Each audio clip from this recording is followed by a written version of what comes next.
आपने किसी भी देश के प्रधानमंत्री, किसी भी देश के मंत्री और किसी भी राज्य के मुख्यमंत्री या मंत्रियों के भाषण जरूर सुने होंगे।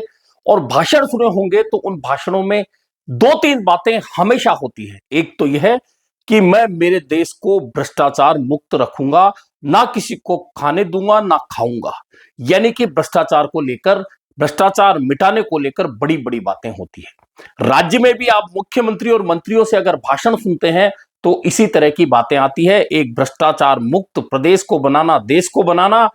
दूसरा, महिला अत्याचारों पर बड़े बड़े भाषण देना। और तीसरा, अनुसूचित जाति, जनजाति, निचले तबकों का कोई किसी तरह से उत्पीड़न नहीं हो पाए। इस तरह की बातें आप नेताओं के भाषण में अक्सर सुनते होंगे।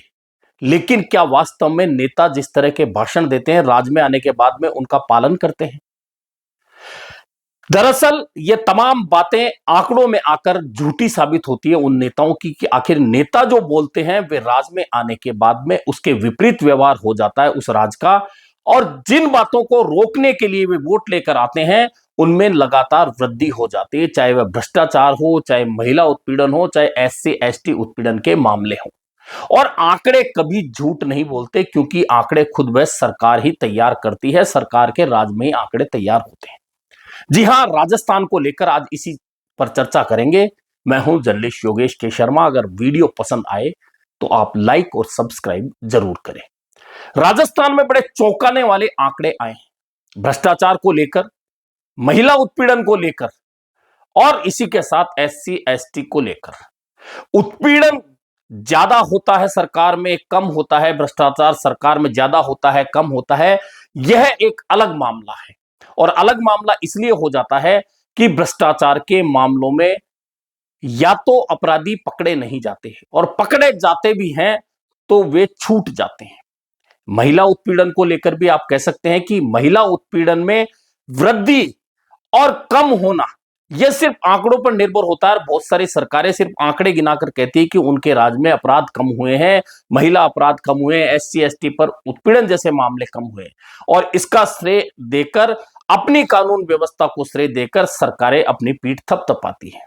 लेकिन यह आंकड़े भी सरकार के होते हैं। सरकार कई बार मामले दर्ज नहीं होते, थानों में दर्ज नहीं होते उत्पीड़न के, कमजोर व्यक्ति के, गरीब व्यक्ति के, तो आंकड़ों में कमी आ जाती है। लेकिन असल बात जो है वह होती है कि जितने भी आंकड़े, यानी कि जितने भी मामले दर्ज होते हैं, सरकार की मंशा नजर वहां आती है कि उन दर्ज मामलों में सजा का प्रतिशत क्या रहा।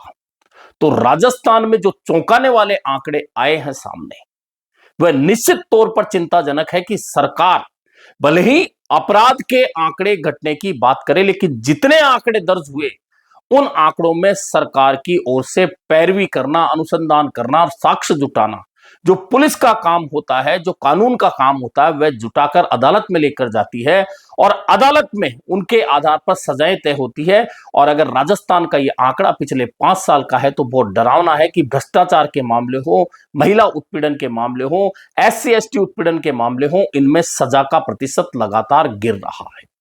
और गिरता प्रतिशत इस बात का सूचक है कि सरकारों के अंदर कानून का काम करने वाले कानून विज्ञ जो अदालत तक इन तमाम मामलों को लेकर जाते हैं, वे कहीं ना कहीं इन मामलों में ढीला रवैया अपनाते हैं। अधिकांश लोग सजा पाने से पहले निचली अदालतों से ही बरी हो जाते हैं।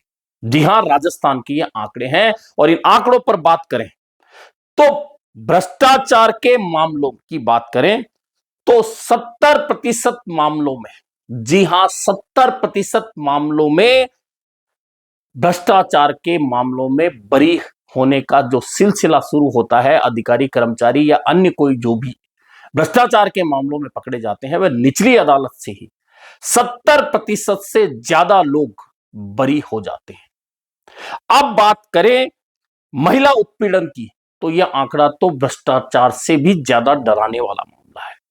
महिला उत्पीड़न के मामलों में 84% मामलों में सजा होने से पहले ही अपराधी या आरोपी, अपराधी इसलिए नहीं कह सकते क्योंकि सजा ही नहीं हुई, आरोपी अगर बरी हो जाते हैं तो यह कितना चिंताजनक का मामला है।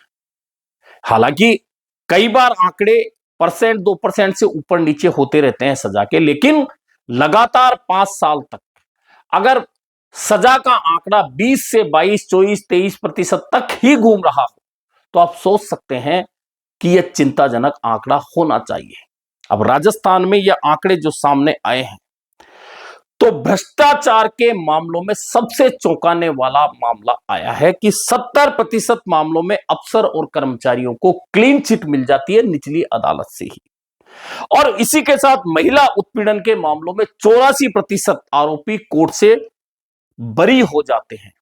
हालांकि SC ST के जो मामले मैंने कहा कि परसेंट तो परसेंट ऊपर नीचे होता रहता है, कभी 20, कभी 22, कभी 24% तक आंकड़ा चला जाता है, फिर कभी 22 आ जाता है, कभी 23% सजा के मामले हो जाते हैं।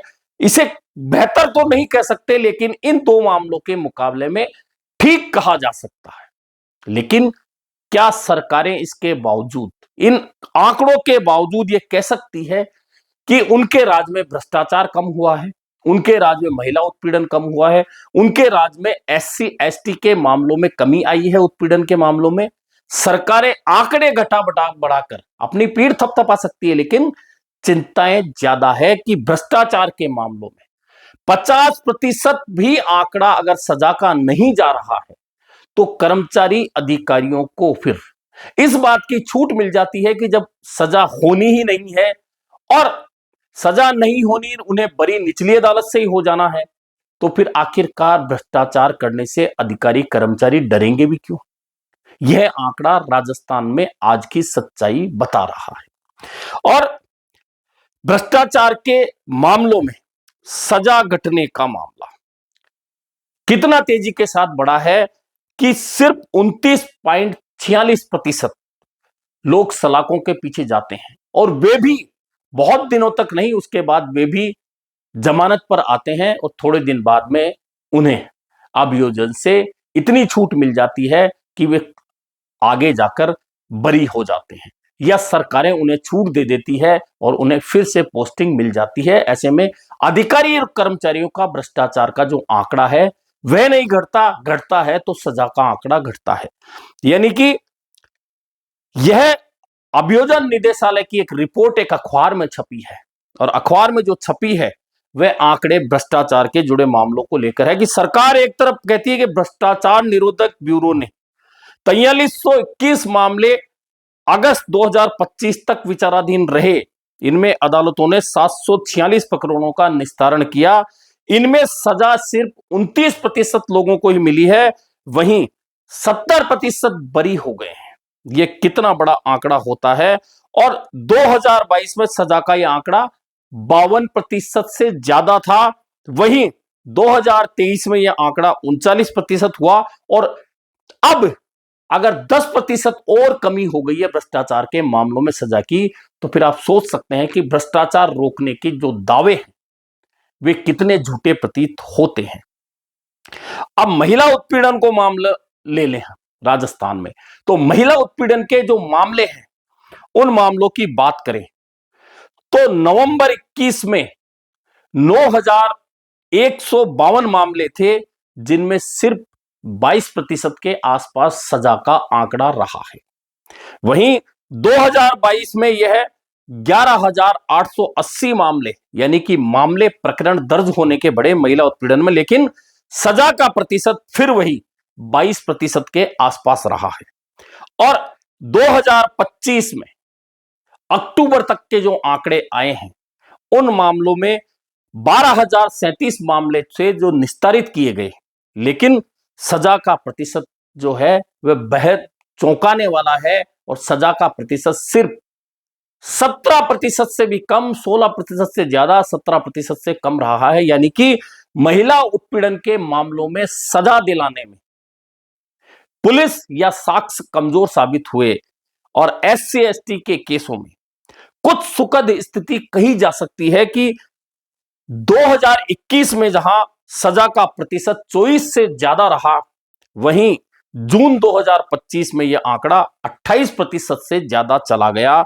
यानी कि कुल मिलाकर जो आंकड़े सामने आए हैं उन आंकड़ों की सच्चाई यह है कि किसी भी तरह से किसी भी तरह से भ्रष्टाचार, महिला उत्पीड़न और SC ST के खिलाफ उत्पीड़न करने वाले या भ्रष्टाचार को बढ़ावा देने वालों को सजा दिलाने में सरकारें नाकाम रही है। और 2022 से अब तक सबसे बड़ा आंकड़ा भ्रष्टाचार को लेकर कि 2022 में अगर 52% सजा होती थी लोगों को, वह आंकड़ा घटकर अगर अब 30% से नीचे आ गया है, तो कितना चौंकाने वाला मामला है कि राजस्थान में भ्रष्टाचार के मामलों में सजा दिलाने में पुलिस नाकाम रही है, ACB नाकाम रही है, भ्रष्टाचार निरोधक नाकाम रहा। और यह नाकामी क्यों होती है? क्योंकि जो आरोपी होते हैं, जो पकड़े जाते हैं, उनके खिलाफ साक्ष्य जुटाने में पुलिस नाकाम रह जाती है, या साक्ष्य होते हैं उन्हें कमजोर कर दिया जाता है, अनुसंधान कमजोर कर दिया जाता है, और जांच जो होती है, जांच में कुछ कमियां छोड़ दी जाती है। जब चार्जशीट अदालत के सामने जाती है तो आरोपी को खुद को सही साबित करने का मौका मिल जाता है, और ऐसे 70% मामलों में आरोपी छूटकर जेल से बाहर आ जाते हैं। तो आप समझ सकते हैं कि नेताओं के भाषण और सच्चाई इसके विपरीत होती है कि उनके यहां की पुलिस और भ्रष्टाचार निरोधक ब्यूरो आखिरकार काम क्या कर रही है। हालांकि मामले दर्ज होने को लेकर, अब यहां समझिए आप कि मामले दर्ज होते हैं भ्रष्टाचार के, उनको लेकर सरकार अपनी पीठ थपथपाती है कि हमने इतने मामले भ्रष्टाचार निरोधक के पकड़े, लेकिन सरकारें कभी यह नहीं कहती कि उन पकड़े गए मामलों में सजा कितने प्रतिशत को दिलवाने में सरकार सफल रही। उसके विपरीत अगर महिला उत्पीड़न के मामलों की बात आए तो वहां आंकड़े घटाने के लिए सरकार हमेशा कोशिश करती है, ताकि यह नहीं आए कि उनके सरकार में रहते हुए ज्यादा मामले दर्ज हुए। और सजा का प्रतिशत जैसा मैंने बताया कि यहां भी गिरकर अगर 24%, 25% है, यानी कि 75% आरोपी महिला उत्पीड़न के मामलों में जो होते हैं वे छूट जाते हैं, और SC ST के मामलों में भी 70% से ज्यादा अगर आरोपी बरी हो जाते हैं, तो यह तमाम सरकारों के लिए सोचने की बात है कि या तो जिन्हें आरोपी बनाया गया था वह गलत बनाया गया था, उनके खिलाफ गलत मामले दर्ज हुए थे, तो मामले दर्ज कराने वालों के खिलाफ फिर सरकार ने क्या एक्शन लिए, या अगर आंकड़े वे सही थे, मामले दर्ज सही थे, तो फिर सजा क्यों नहीं हुई, और सजा नहीं हुई तो इसके दोषी कौन थे, साक्ष्य जुटाने वाले, अनुसंधान करने वाले, तो फिर उनको लेकर सरकार ने कड़े कदम क्यों नहीं उठाए। ऐसे में चाहे देश के प्रधानमंत्री और मंत्री हो, चाहे राज्यों के मुख्यमंत्री और मंत्री हो या नेता हो, इस तरह की जो भाषण जब देते हैं मंचों से, जनता जब तालियां बजाती है, उस जनता को यह सोचना चाहिए कि क्या सरकार में रहने के दौरान जो भाषण देने वाले नेता हैं, क्या अपने बातों पर, अपने वादों पर, भ्रष्टाचार कम करना, महिला उत्पीड़न कम करना और SC ST के उत्पीड़न कम करने की जो बातें उन्होंने कही थी, क्या उस पर खरे उतरे हैं, या झूठ बोलकर सत्ता में लगातार इसी तरह से वे बने हुए। अभी के लिए इतना ही, फिर मिलेंगे नए मुद्दे पर चर्चा के साथ।